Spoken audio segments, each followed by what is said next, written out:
친구야. 신우야 왜 그래? 신우야 무슨 일 있었어? 뭐야? 아, 동행아, 내가 너 성경책 읽는다고 좀 뭐라고 하고 예수님이 어딨냐고 놀리기도 했지만 내가 그렇게 큰 죄인이야. 그게 교회에서 우리가 죄인이라고 듣긴 했는데. 지금 우리 좀 멈춰봐. 참 사실 좀 궁금하고 이상하기는 해. 나도 사실 이렇게 큰 죄를 지은 것 같지도 않은데 용서받아야 돼 죄인이라고 하시니까.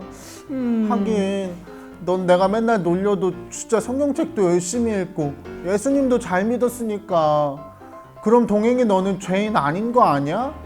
동행아, 우리 이럴 게 아니라 가이드쌤한테 물어보자. 그래, 한번 물어보자. 가이드쌤 알려주세요.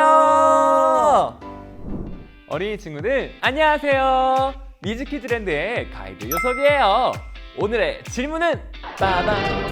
우리를 왜 죄인이라고 하나요? 라는 주제로 이야기를 해보려고 해요. 우리가 어떤 존재이길래 예수님의 십자가를 통해서만 구원을 받아야만 하는지. 자, 그럼 우리 다 같이 출발해 볼까요? Let's go, 미키랜드!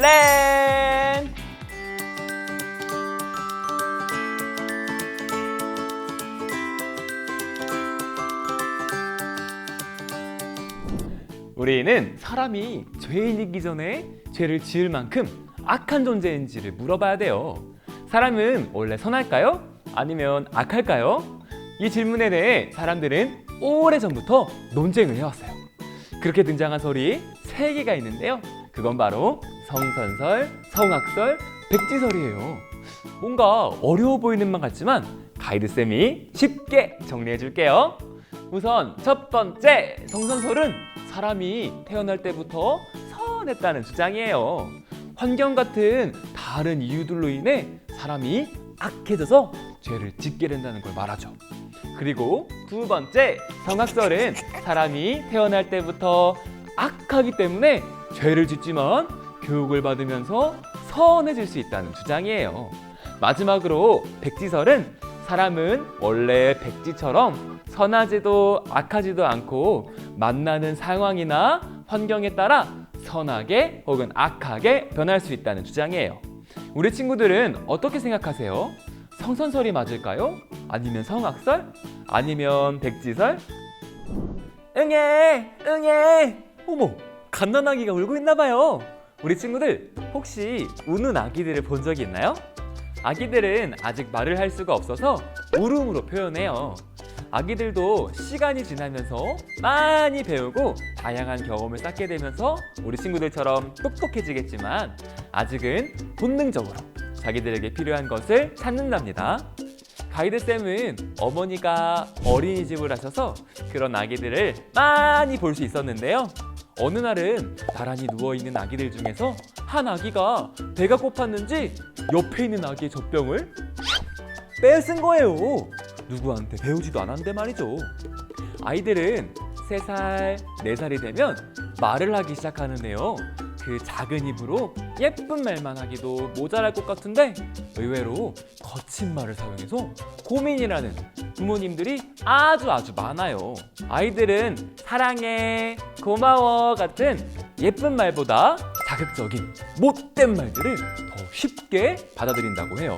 자극적인 어휘와 말투를 재미있다고 여긴다는 말이죠.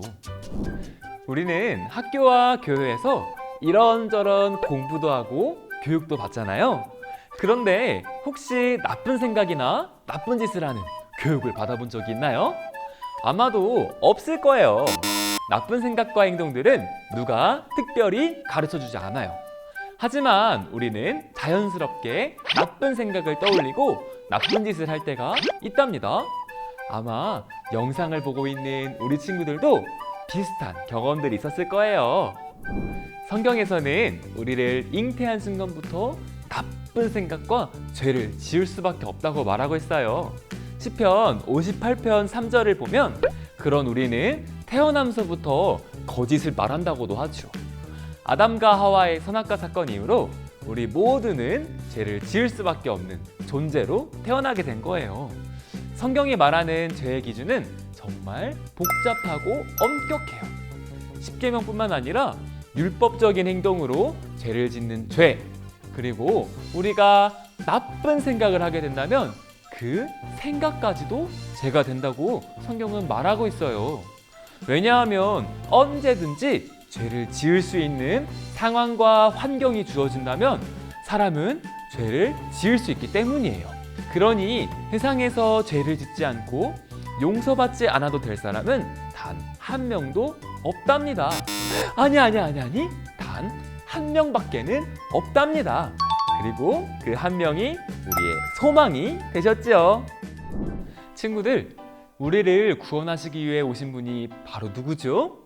맞아요. 그분은 바로 예수님이세요. 우리의 힘과 노력으로는 절대 구원을 받을 수 없다는 것을 알고 계셨던 하나님께서는 하나님의 하나뿐인 아들 예수님을 이 땅에 보내주셨죠. 예수님께서는 우리의 모든 죄를 대신 짊어지시고 십자가를 지셨을 뿐만 아니라 지금도 성령님의 모습으로 우리에게 찾아오셨어요. 그래서 늘 우리와 함께 하시고 우리를 바른 길로 인도해 주신답니다. 우리는 마음 안에 찾아오신 성령님으로 인해 죄인이었던 본성을 벗겨내며 매일매일 예수님을 닮아갈 수 있게 된 거예요. 자, 그럼 오늘은 여기까지. 여러분의 궁금증이 풀리는 그날까지 뮤직키즈랜드는 계속됩니다. 다음 주는 한 주 쉬고 우리 다다음 주 이 시간에 만나요. Let's go 위키랜드. 안녕.